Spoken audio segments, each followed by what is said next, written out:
this person is ano no, sabihin natin na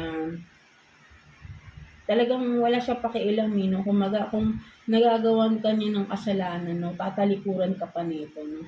Kapag may concern ka or sasabihin mo yung ginagawa niya, gusto mong pag-usapan no, tinatalikuran ka ng tao na to no.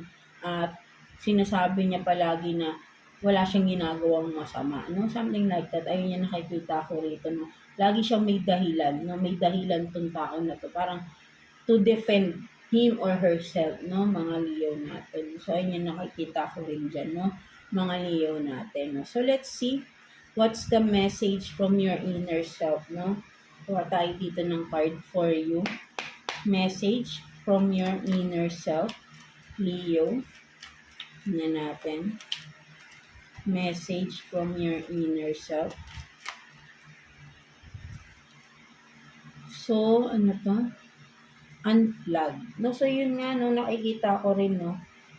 For some of you Leo, no, nag-iisip ka na parang gusto mo muna mapag-isa, no? Mag-isip-isip ng dapat gawin. No? So, sinasabi ng inner self mo, no, kung ano man yung naiisip mo sa ngayon, gusto mo mapag-isa para nakapag-isip ka ng mas okay, mas maayos yung iyong mga pagplaplano. No? Nakikita ko kasi rito parang for some of you, nagpaplano ka na umalis sa connection, parang tinitingnan mo ano yung magiging outcome.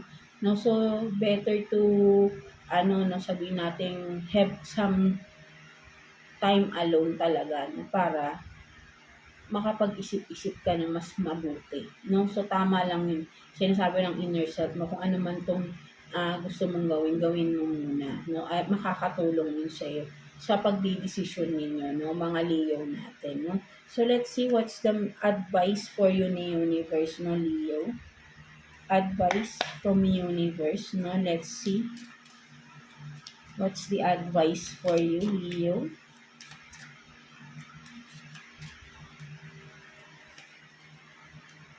So, change, no? Sabi nga ni Universe talaga, alam mo, tama na, kung ano man talaga yung magiging decision, no, is tama lang, no? Because, for you to change, no, parang sabihin natin na, ito na yung simula ng pagbabago sa buhay mo. Kasi, naipit ka or na-stuck ka dito sa relationship na to, for some of your relationship, no?